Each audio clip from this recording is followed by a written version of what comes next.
tengo que decir de acuerdo a la tradición oral transmitida por mi papá que vivió el 32.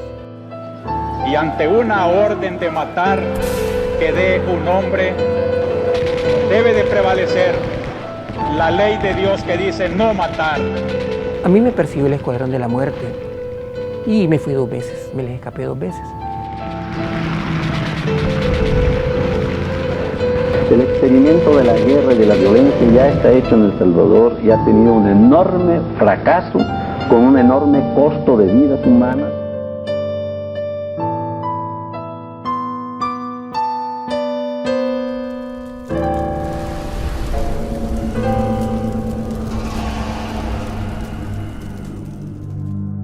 Experiencias, testimonios, recuerdos.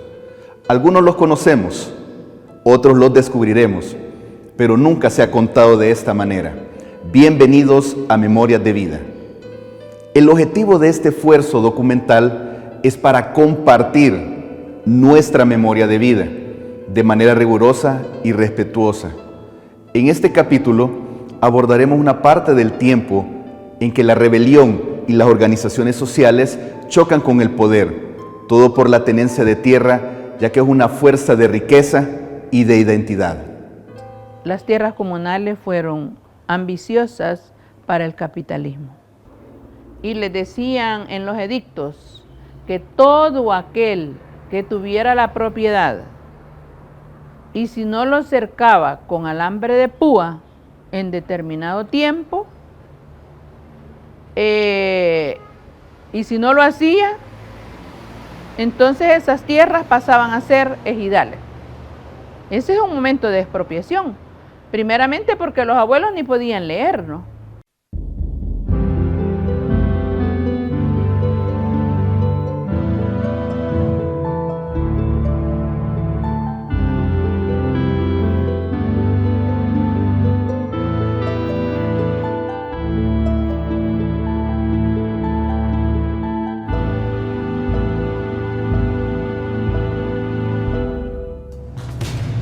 Nuestros indígenas por necesidades tenían que buscar a otro tipo de personas que tuvieran sus centavos, ¿verdad? Como por ejemplo los ladinos.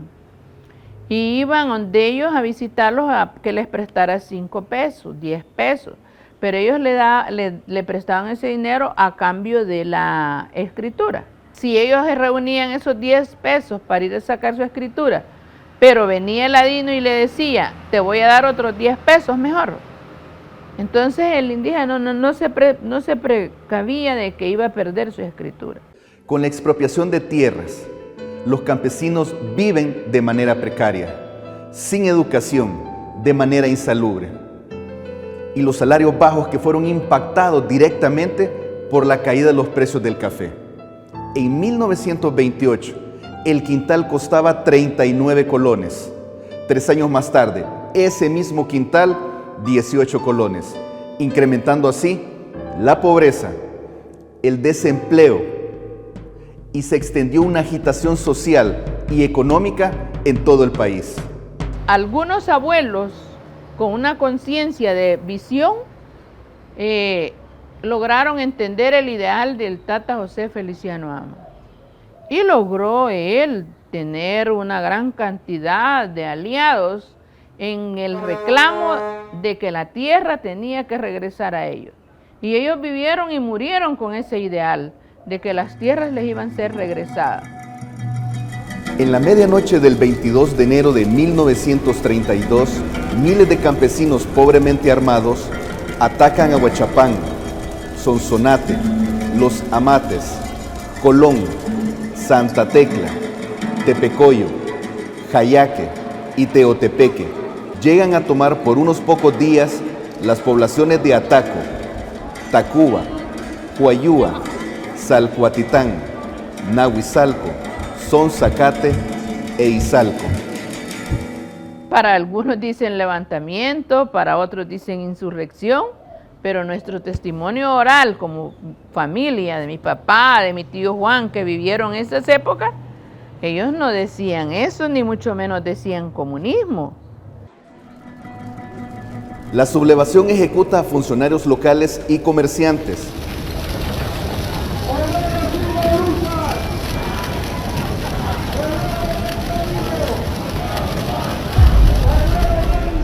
Se trata de un levantamiento espontáneo que es sofocado rápidamente.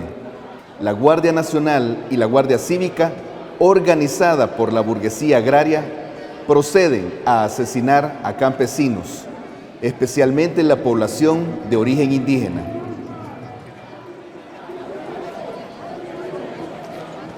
El 28 de enero de 1932, Feliciano Ama es ajusticiado. La represión del alzamiento asesina entre 20,000 y 30,000 campesinos. Quedó aquel rechazo de ser indígena, ¿verdad? Viene la autonegación y dice, para ser indígena, ¿para qué? Después que salíamos de cortar, que pesábamos el café y todo, yo me iba para donde las molenderas a ayudarles a tortear.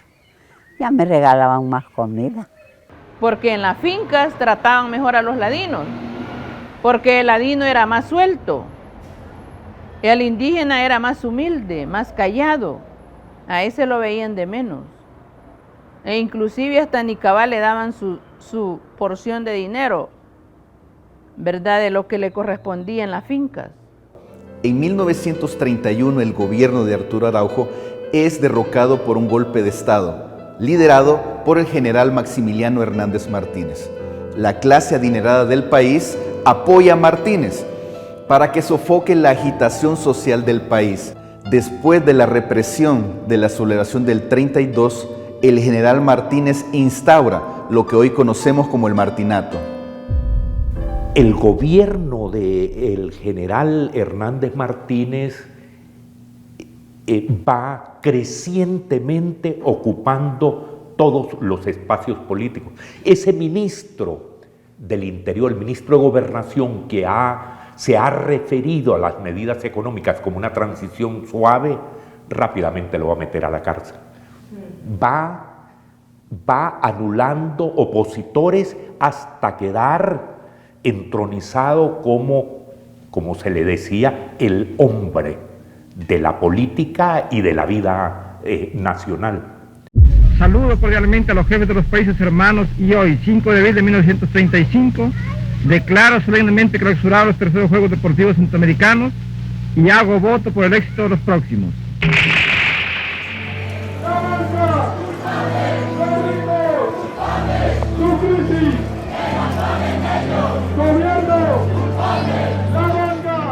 Esta ola de rebeldes fusilados genera un ánimo de indignación en la población que no se va a expresar de inmediato, sino hasta cuando se produce la primera jornada de huelga de brazos caídos contra la dictadura.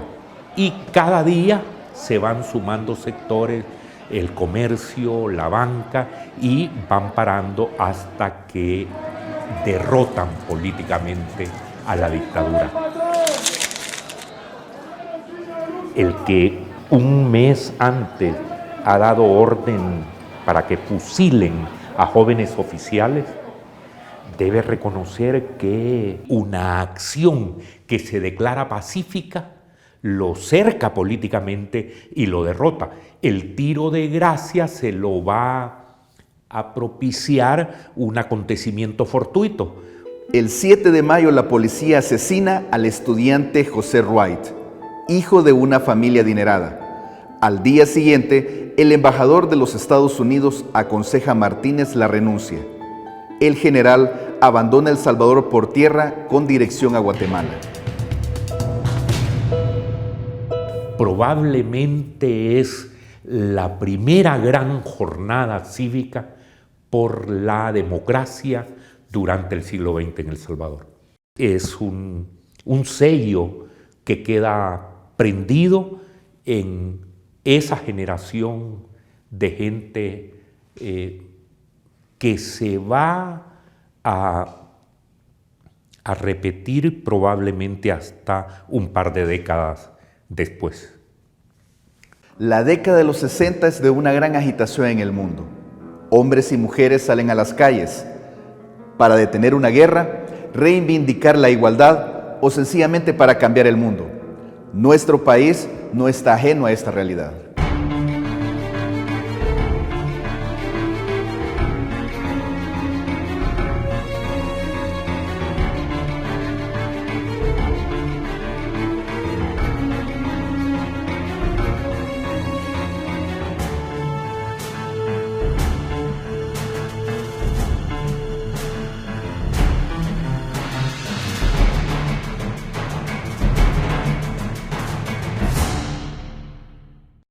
Rodolfo González es un estudiante de la Escuela Obrera.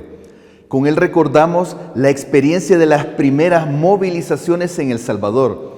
Se trata de la huelga de maestros del 21 de junio de 1968. Era una materia que tenía que ver con ciencias sociales, derivado de ciencias sociales, pero que como que ya estaba encaminada a ir formándolo a uno como un líder y darle a conocer una serie de elementos que pues no existían. No le tenga miedo a la palabra marxismo, a la palabra socialismo, a darle una serie de conocimientos que hasta ese momento todo el mundo huía. Recordemos que venían en el año 68 de matar un montón de gente por andar nombrando eso, ¿no? Entonces ya había muchos maestros que ya estaban muertos, ya los habían matado, ¿no? Se cuenta que entre 360 y 400 muertos, maestros, ya habían desaparecido, estaban muertos, ¿verdad? Sino que uno sentía por la misma emoción, el apoyo que había a los maestros también tenía que estar ahí. Es decir, había un momento en que había que los maestros tirados en el piso con huelga de hambre y la policía pasaba todos los días alrededor con un cerco militar. Entonces como que era, pongamos una resistencia pues a esto. Y la única resistencia nuestra como estudiantes era el hecho de que había que ponerle la cara. Ya había una experiencia previa con Aceros de El Salvador que venía desde el año 65-67, en donde se dieron cuenta de que sí era cierto que se podía, a través de las marchas, a través de las manifestaciones, a través de la presencia en las calles, se podía hacer algo.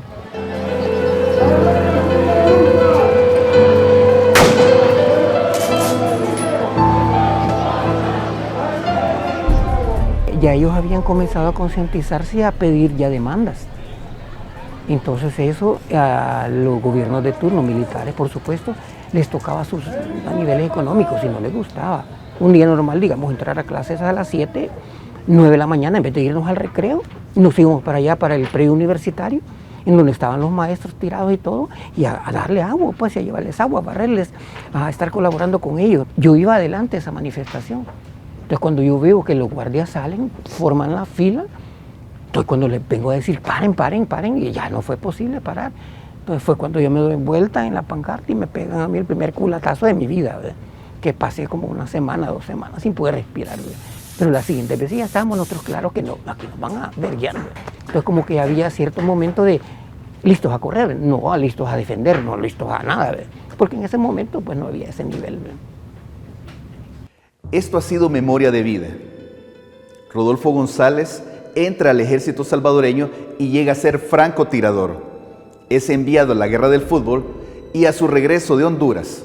En el próximo capítulo veremos la transformación de nuestro país en la década de los 70.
El pueblo que olvida su historia está condenado a repetirla.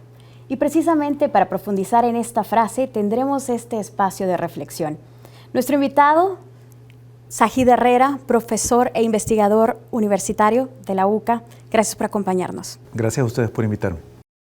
En este primer capítulo, el país va desde la expropiación de las tierras comunales y su posterior privatización para finales del siglo XIX, hasta la década de los años 60, un periodo bastante difícil para la historia de nuestro país. Las luchas, las rebeliones y el levantamiento, todas estaban ligadas a las tierras. ¿Qué significado tenían las tierras en esa época para nuestro país? Desde la época colonial, las tierras tuvieron una importancia fundamental para las poblaciones indígenas y ladinas de lo que ahora es El Salvador. ¿Por qué? Porque las tierras fueron un regalo que el rey les había dado a los pueblos indígenas para su manutención, ¿no? Además, a partir de ahí, con el trabajo en las mismas, ellos debían de contribuir con el tributo. Ya en la época republicana, los gobiernos republicanos de El Salvador y de gran parte de América Latina comenzaron a ver que las tierras comunales, es decir, las tierras que pertenecían a los pueblos, comenzaban a ser un gran estorbo para el progreso de los países. ¿Por qué?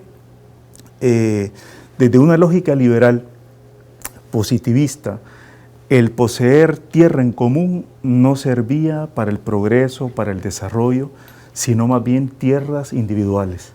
Es decir, esa era la lógica y la mentalidad que se tenía, ¿no? Entonces, aquí en El Salvador, entre 1881 y 1882, el régimen liberal de Rafael Saldívar, republicano liberal, ¿no? Va con un proyecto de privatización, lo que se ha denominado como privatización de las tierras comunales, pero también de las tierras ejidales. Ambos tipos de tierras eran tierras en común, no estaban partidas, no estaban repartidas para aprovechamiento propio, no individual, sino eran trabajo en común. ¿Eso qué significó para las poblaciones indígenas fundamentalmente? Significó un corte y una ruptura con toda una tradición histórica que generaba identidad. El trabajo común, la vida común, era parte de las poblaciones indígenas mucho antes de la conquista española, ¿no? Es decir, ellos tenían un espíritu comunitario y ese espíritu comunitario que se manifestaba, por ejemplo, en las celebraciones religiosas, que se manifestaba, por ejemplo, en su piedad popular, también se manifestaba en la tierra. Es decir, ¿por qué? Porque poseían una tierra que compartían en común, que trabajaban en común y que eso les beneficiaba económicamente, como sustento a partir de lo que producían, pero también lo que vendían dentro de los comercios regionales y nacionales, ¿no? Al ser privatizadas estas tierras, pues comienza toda una lógica individualista a fundamentarse ya en el país, una lógica individualista muy grande y la que ya ha sido estudiado por varios historiadores, ¿no? Es decir, quizás los últimos trabajos son los de Aldo Lauria, que nos ha venido a decir este historiador puertorriqueño, ¿no? Que en el proceso de privatización de las tierras entre 1881 y 1882, muchos indígenas quedaron sin esos terrenos, ¿no? Colectivos y por lo tanto sin sustento propio. Aunque también nos ha señalado que algunos pueblos decidieron por sí mismos también venderlas, porque ya veían que dentro de ese mercado de tierras o agrario en el país, muchas de ellas ya no tenían una importancia dentro del mercado agrario del país, ¿no?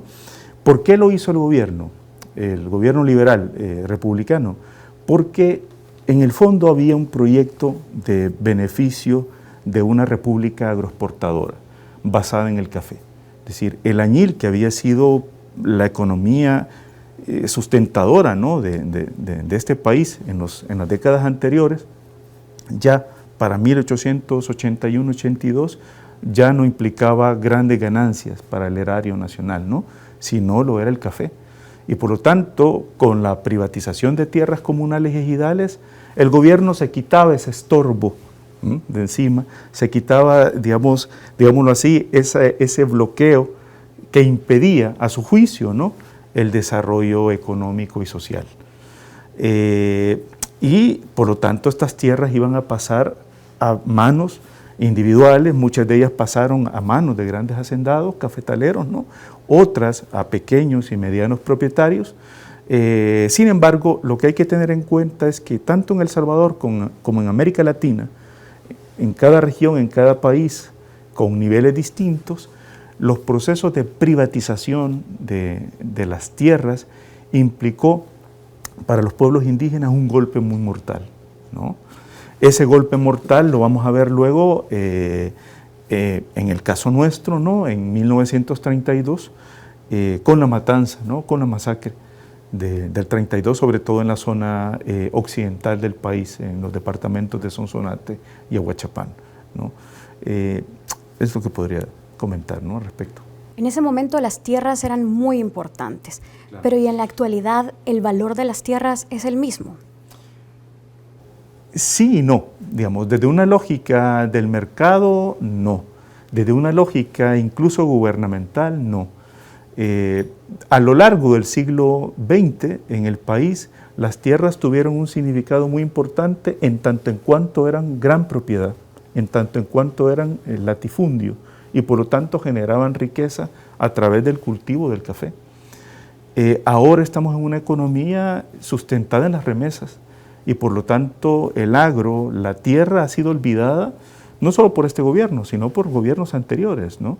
Entonces, ¿qué significa olvidarnos del agro y olvidarnos de la tierra? Significa no solo marginar a sectores populares, campesinos, ¿no? Algunos de ellos indígenas, ¿no?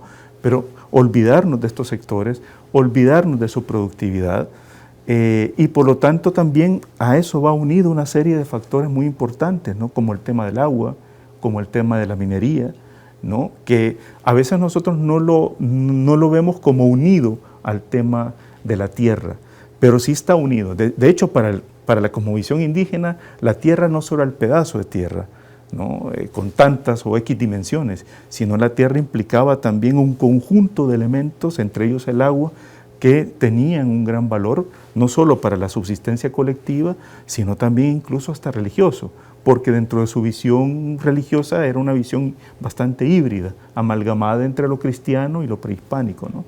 Pues bien, la tierra ahora, digámoslo así, no tiene una importancia para los gobiernos, no la tiene, pero sí la sigue teniendo para el mundo campesino, porque es la base de su sustento, ¿no?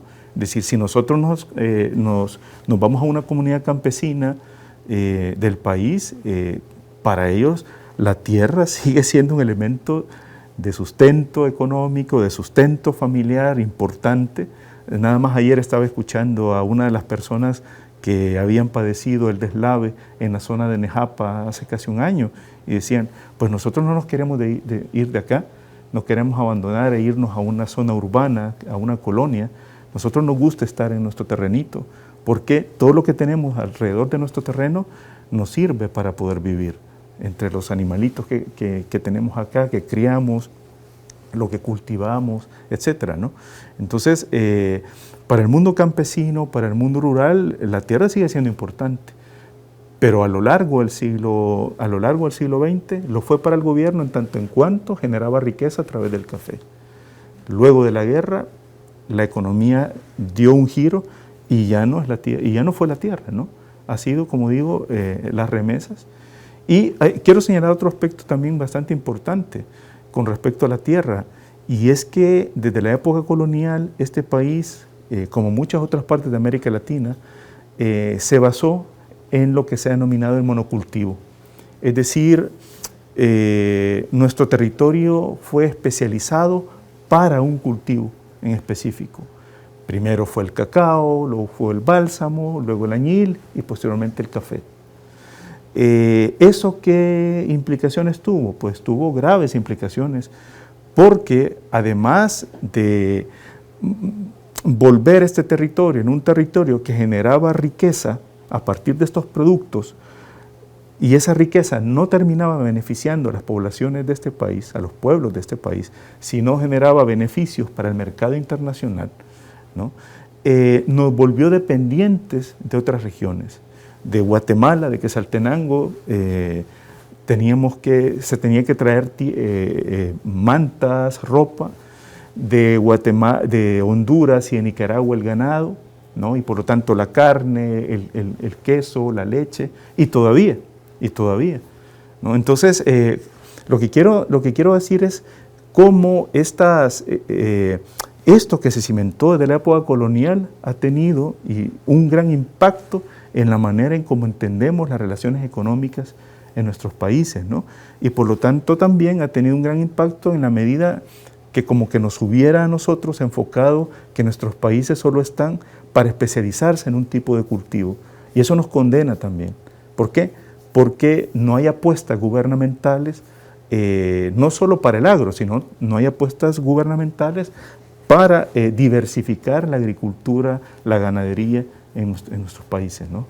Zahid, en 1932 la población se levantó por hambre, por un mejor trato, por un mejor salario. ¿Qué lecciones nos deja esa época de nuestra historia? Bueno, la historia es maestra de vida y ante medidas gubernamentales, represivas, autoritarias, hay que ver que en la historia de nuestros países siempre ha habido descontentos, pero también siempre ha habido resistencias, ¿no? Lo que ocurrió en el 32 y estamos ya cerca de cumplir el centenario, ¿no? del 32, ¿no? Es no solo una resistencia de los pueblos indígenas que décadas anteriores habían sido despojados de sus tierras, sino también es una resistencia de los pueblos indígenas para poder encontrar ellos un espacio dentro de ese proyecto gubernamental de modernización del país. Los indígenas en ese momento, en las décadas de 1920 y 1930, era una población tremendamente olvidada. ¿Quién era el indígena valorado en el país? Era el indígena muerto. Es decir, era el indígena ideal, heroico, de novela que se había fundado a partir de Tlacat, ¿no? Y una serie de personajes indígenas que se decía, esos son los indígenas valerosos. Pero el indígena que vivía en aquella época no se consideraba valeroso. Se consideraban como poblaciones inservibles para el progreso y para el desarrollo del país, para el proyecto de modernización del país. Entonces, el 32 no solo significa, como algunos historiadores lo han señalado, ¿no?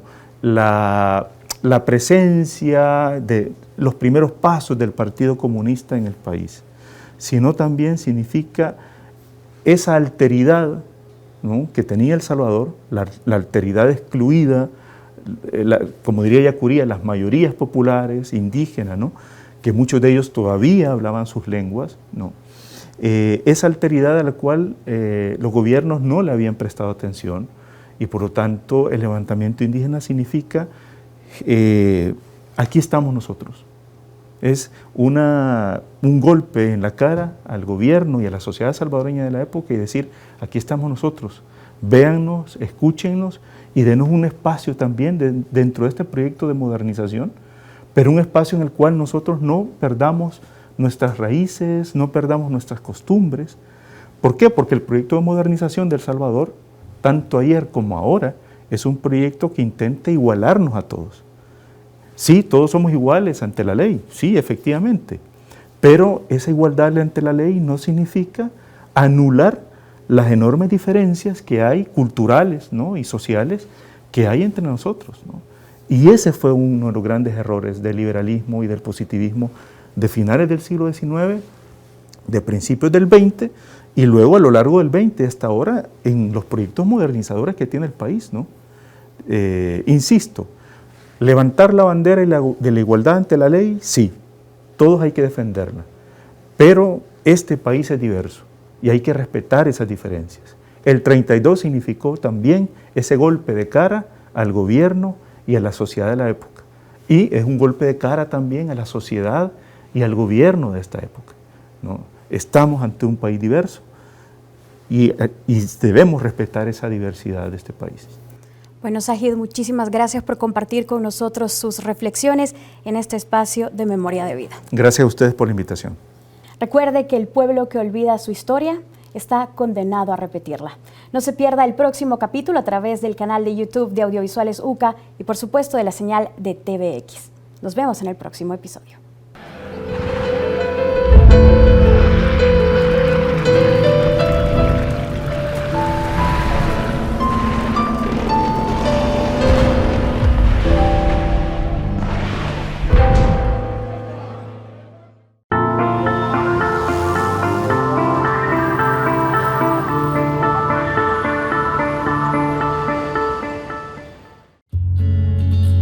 A continuación, el editorial. El filósofo español Manuel Reyes Mate dice que la primera forma de hacer justicia a las víctimas es recuperar la memoria.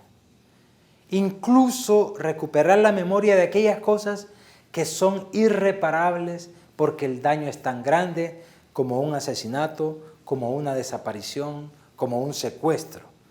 Tomar conciencia de esa irreparabilidad es una forma de hacer justicia también a las víctimas.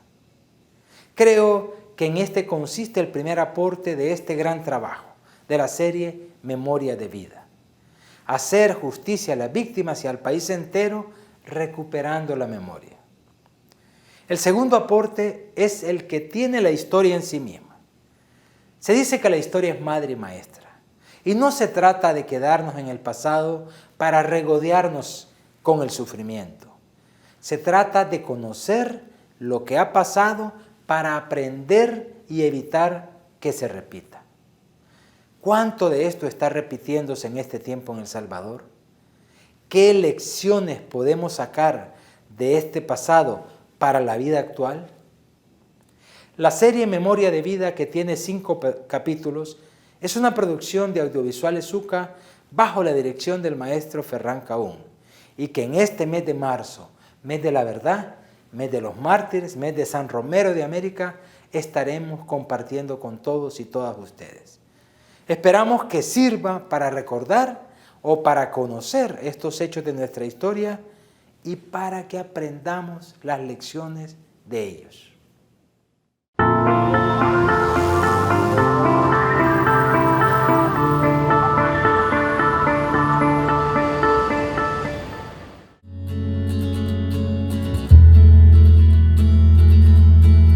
La sección de la entrevista en el siguiente segmento de Miradas. Hola amigos y amigas, bienvenidos a la sección de la entrevista de su programa Miradas. Este día podemos decir luces, cámara y acción, pues tenemos como invitadas a 2 salvadoreñas que estrenarán pronto su película Lienzo en Blanco. Bienvenidas Leslie Ortiz y Claudia Barrientos. Muchas gracias. Muchas gracias por la invitación. Cuéntenos, Leslie, usted es la directora de la película. Codirectora, somos 2 directoras, Gabriela Cruz y yo. ¿Cómo surgió la idea de Lienzo en Blanco y hace cuánto? Fíjate que Lienzo en Blanco surge por el año 2015, ya hace alguito. En ese tiempo existía un financiamiento en El Salvador que se llamó Pixels, que era apoyado por el Ministerio de Economía. Entonces, junto a Gabriela Cruz y Claudia Barrientos, aplicamos con todo lo que eso implicaba, ¿verdad? Que era presentar una carpeta de producción. Las carpetas de producción de todo proyecto cinematográfico incluyen una serie de elementos, desde el guión hasta presupuesto, plan de financiación, rodaje y propuesta estética de parte de los profesionales de fotografía, de sonido, de arte en general. Entonces, yo ya venía trabajando esta historia en el 2015, surgió a partir de un montón de aspectos. Primero, de la necesidad que yo tenía de hablar sobre temas de mujeres, en este caso, mi necesidad de hablar y expresarme sobre la violencia de género, la violencia hacia las mujeres en específico que se vive a diario en nuestro país. Y claro, el hecho de ser mujer me afecta todavía más, ¿no? Entonces empecé a escribirla en ese año. También tuve la oportunidad en ese tiempo de conocer y entrevistar a una pintora salvadoreña que se llama Crisia Barahona. Y hablando con ella me comentó que una de sus áreas de trabajo era impartir talleres de arte terapia a mujeres que habían sufrido diferentes tipos de violencia física, verbal, psicológica, sexual, y que siendo la pintura su forma de expresión, las ayudaba a estas mujeres a canalizar todo ese sufrimiento a través precisamente de la pintura, ¿verdad? Entonces me pareció súper interesante que ella estuviera explorando de esa forma y el arte, y me pareció también súper valioso que estuviera ayudando a mujeres también en esa vía, ¿no?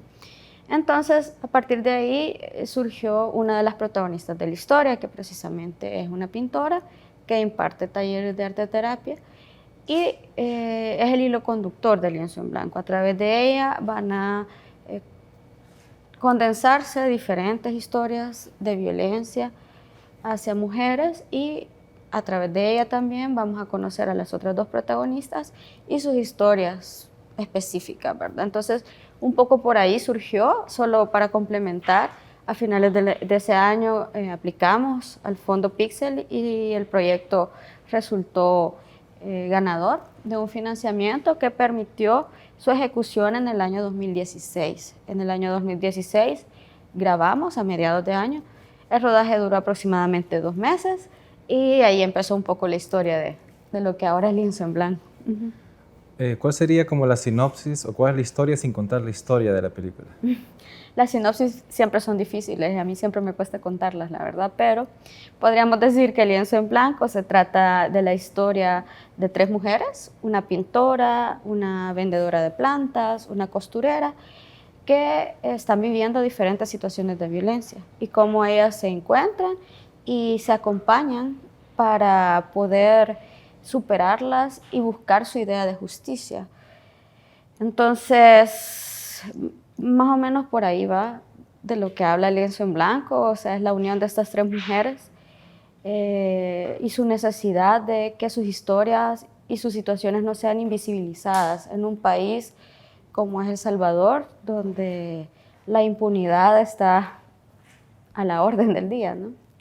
Sí, claro. Claudia, usted es productora y productora ejecutiva de la película. Somos 3 productoras ejecutivas. Sí, entiendo que también tienen como diversos papeles dentro de la producción, ¿verdad?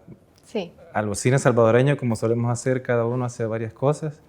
¿Qué ha sido como lo más retador, digamos, desde un inicio del proyecto? Lo más retador era, o fue, casi que tener a un equipo técnico y un elenco como que eran mis hijos. Tenía yo que estar organizando a tantas personas, buscando que los recursos tampoco se agotaran, ¿verdad? Tomando decisiones casi que inmediatas, porque había momentos en que pues no queríamos primar o dejar de sacrificar la calidad del producto por la falta de presupuesto o por algunas decisiones que había que tomarse de movilizarse de un espacio, porque fue filmada en 3 ciudades, ¿verdad? La locación principal fue en Santa Ana, o las locaciones principales se filmaron allá. Entonces eso implicaba una movilización del equipo técnico y del elenco, casi que a diario con el elenco, porque no nos podíamos dar el lujo de poder quedarnos a dormir todos allá. Entonces, como era una producción que aunque tenía un financiamiento, teníamos que aprovechar todos los recursos disponibles en función de la calidad del producto. Entonces, lo más difícil fue lograr esa ingeniería de cómo, la logística, de cómo trasladarlos a todos, de cómo alimentarlos a todos, de cómo que todo lo que se necesitara en el set estuviera listo a la hora que se necesitaba. Y pues, lo mejor fue que el producto valió la pena. Sí, por supuesto. En términos de números, ¿cuánto tiempo duró la filmación precisa de la película? Está el proceso de preproducción, la producción de la película, que me imagino que fue de lo que me está hablando ahorita, que es la logística, y la postproducción. En cuanto a la producción en sí, de las grabaciones, ¿en cuánto tiempo lo grabaron y cuántas personas significó movilizar? Fíjate que la etapa de producción, prácticamente 1 mes y medio a 2 meses. Significó que teníamos que mover a 35 personas del elenco, entre actores, actrices, personajes principales y personajes secundarios, que solo eran figurantes, ¿verdad? Incluso algunos eran de allá, de Santa Ana, pero igual, siempre había que moverlos. Y de ahí del equipo técnico estábamos hablando de aproximadamente unas 40 personas de equipo técnico. Entonces es una producción bastante grande y un poco adelantando o retomando el contexto de tu pregunta, la parte de la preproducción, pues casi que duró como medio año desde que nos dieron el financiamiento. Pero antes, como comentaba Leslie, la etapa de desarrollo del proyecto estuvo desde septiembre, octubre, que yo me integré al proyecto. Pero ella desde antes venía trabajando el guión, ¿verdad? Y desde antes conocía la historia. Entonces, digamos que entre desarrollo y preproducción, casi que 8 meses. Luego viene la etapa de producción, 2 meses aproximadamente. Y luego ya la postproducción, ¿verdad? Y todo ese tiempo que ha pasado hasta que esté exhibiéndose en la sala de cine. ¿Cuál ha sido la situación que se ha dado que se ha dilatado mucho el estreno de la película? Pues yo considero, y no es que yo lo diga, sino que toda producción, sobre todo de índole independiente, de bajos recursos y en nuestros contextos, siempre son procesos largos, son procesos para que una película latinoamericana y mucho más centroamericana pueda salir finalmente en salas, llevará unos 4 a 5 años desde su etapa de desarrollo, ¿verdad? Son procesos de verdad largos porque estás constantemente en la búsqueda de financiación para cada una de las etapas, o sea, terminas una y buscas financiación para la siguiente, si es que la anterior no te cubrió una parte. Entonces es un proceso que requiere mucha determinación y también requiere que inviertas mucho tiempo y energía, trabajo, para que se puedan ir dando cada una de las etapas. En nuestro caso, porque digamos se tardó este lapso de tiempo, aparte de eso que menciono, que cualquier producción lleva su proceso, también se trató porque Lienzo en Blanco surgió como una miniserie de ficción. Así aplicamos nosotras al fondo. Era una miniserie de ficción de 3 episodios. En ese momento, que estamos hablando del 2015, las series empezaban a tener un auge. Digamos que ahora ya son parte de la cartelera de cualquier streaming, ¿no? Parte de cualquier plataforma y puedes tener una amplia gama de opciones según tus gustos, ¿no? Y la calidad que las series tienen en la actualidad no le pide nada a las películas que puedes ver en salas porque han llegado a una estética tanto visual como a la calidad de sus contenidos que representan incluso producciones millonarias, ¿no? Entonces, en ese tiempo empezaba esto a tener fuerza. A mí me llamaba mucho la atención hacer una serie, en este caso miniserie, aquí en el país que tuviera una calidad competitiva a nivel internacional, y fue así como se planteó. Nosotras cumplimos con eso, con el fondo, porque así se estipuló que íbamos a entregar una miniserie de 3 episodios, y así fue.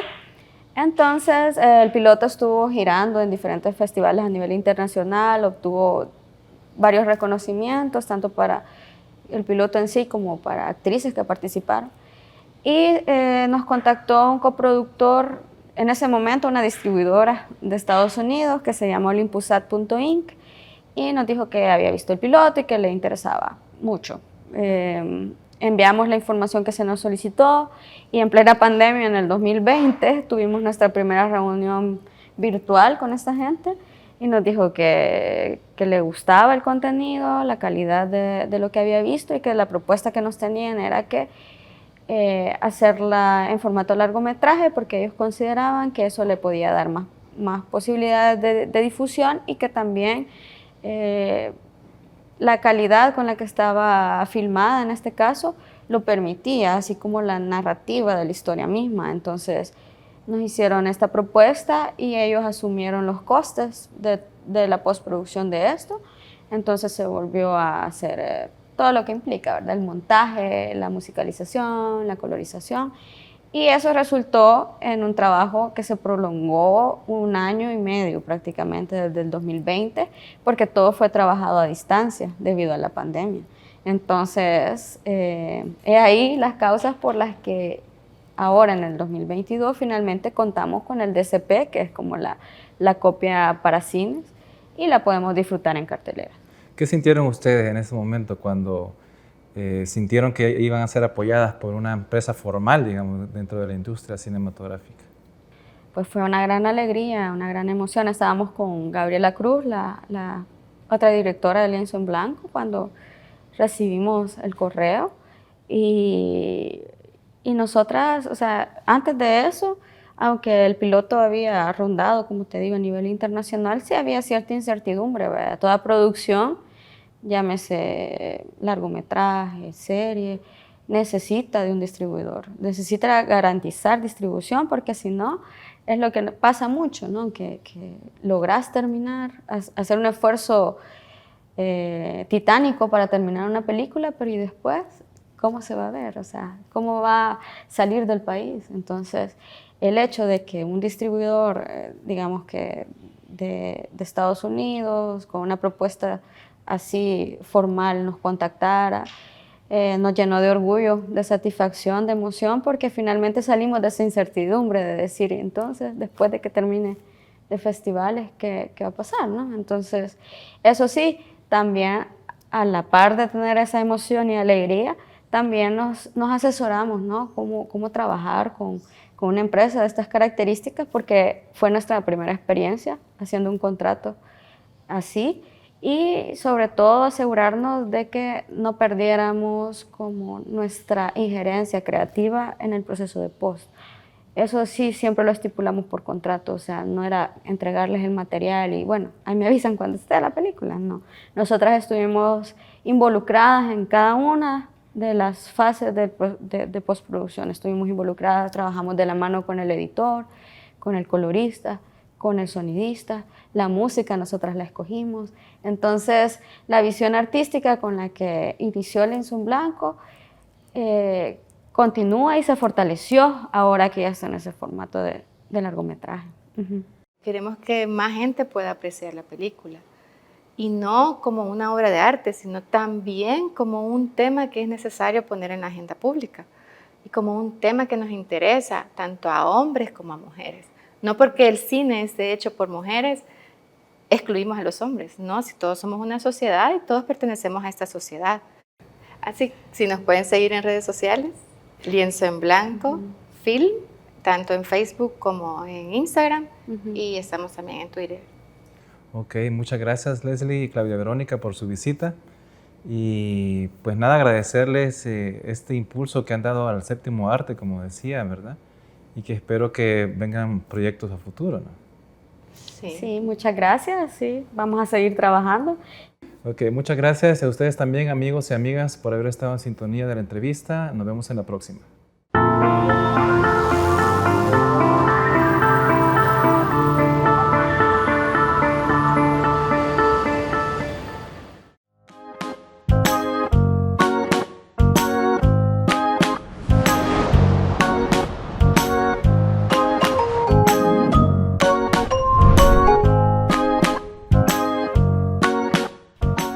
Una noche de agosto y la luna estaba enorme, tan grande que parecía un queso.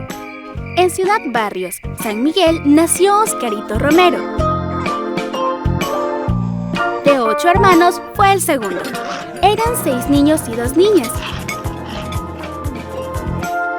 ¿Cuántos compañeros de juego tuvo Oscarito? Se llamaba Óscar Arnulfo Romero Galdames, nacido en Ciudad Barrios un 15 de agosto de 1917. En esos tiempos, Ciudad Barrios no tenía electricidad. La gente se alumbraba con candiles. Así era la casa de Don Santos y Doña Guadalupe, papás de Oscarito, bien alumbradita con candiles. La mamá echando tortillas, los niños jugando en el patio y Don Santos, además de la milpa y una parcela de café que cultivaba, hacía un trabajo espectacular. Mandaba mensajes con ruiditos, o sea, era telegrafista, porque antes tampoco había teléfonos celulares y así se enviaban los recados, a puro pi pi pi. Claro, alguien más descifraba los pi pi pi en otro lado. Cuando Oscarito estaba pequeño, sufrió una enfermedad terrible. Se llamaba poliomielitis, mejor conocida como polio, y hace que la gente no se pueda ni mover ni hablar. ¿Y ahora cómo jugaría Oscarito? Pero nuestro amigo no se dejó vencer.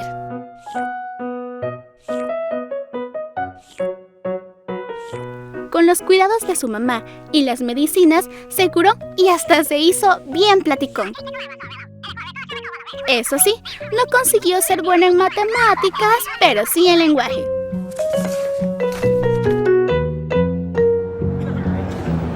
Hasta aprendió algo de carpintería. Ninguna enfermedad iba a vencer a Oscar.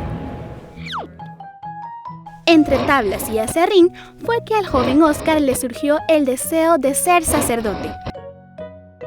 Hizo sus maletas y se fue al seminario a donde van los jóvenes que quieren servir a Dios. A Oscar le gustaba tocar la flauta,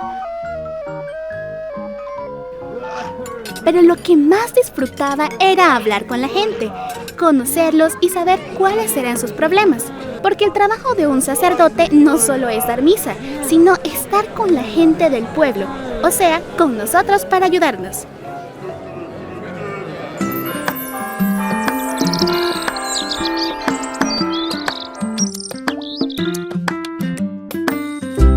Para ser sacerdote hay que leer mucho. Leía filosofía, historia, la Biblia, las encíclicas, visitar pobres y enfermos, hacer obras de caridad, entre otras cosas. Todo esto lo aprendí en el seminario San José de la Montaña en San Salvador. Desde que era seminarista, Oscar Romero siempre fue muy inteligente y dedicado a los estudios. Por eso fue que lo mandaron a Roma para que terminara su preparación sacerdotal. Lo hizo a sus 22 años, allá por 1937, cuando lo ordenaron sacerdote en Roma, Italia, justo antes de la Segunda Guerra Mundial.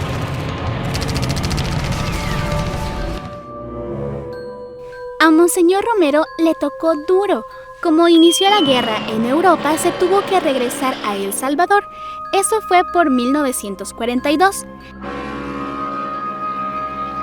En otro viaje pasó por Cuba y lo acusaron de espionaje. Es que en ese tiempo había otra gran guerra entre varios países. Por eso cualquiera podía ser espía, o sea, de esos que llevan información a otros gobiernos. A los que acusan de ser espías los meten en cuartos y los interrogan por horas y horas. Lo encerraron junto a su amigo, el padre Rafael Valladares, a quien también habían acusado de espionaje. Gracias a un sacerdote cubano, los dejaron ir porque los reconoció. ¡Qué terrible que te detengan y no sepas por qué!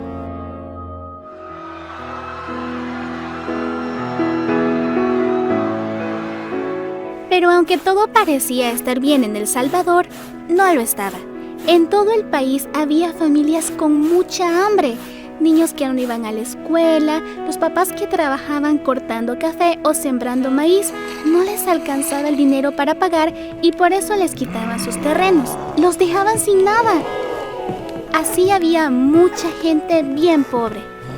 Lo que Monseñor hacía era que en las temporadas de café dejaba que las familias durmieran en el convento.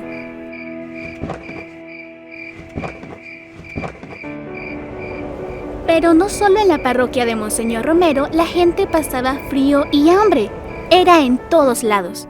La gente estaba cansada de que les dieran salarios bajos, de que no les pudieran dar de comer a sus hijos. Por eso, la gente salía a las calles y protestaban marchando en las calles con pancartas. Eran miles de gentes caminando en la calle pidiendo por salarios justos.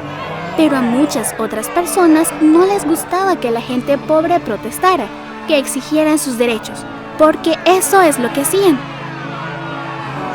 Y Monseñor Romero empezó a preocuparse por ellos. Es que nadie los escuchaba. Nadie quería saber nada de los pobres.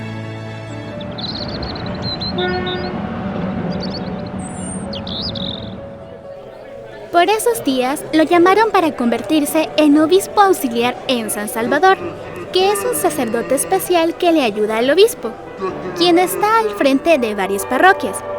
Entonces, cuando el obispo no está, el auxiliar hace sus funciones, que son visitar parroquias, ver a los pobres y atender a la comunidad de la iglesia. Monseñor siguió escuchando a la gente y poco a poco empezó a conocer sus dolores y tristezas. Ese era el gran trabajo de Monseñor Romero, escuchar a los pobres. Empezó a ser, como lo conocemos, la voz de los sin voz.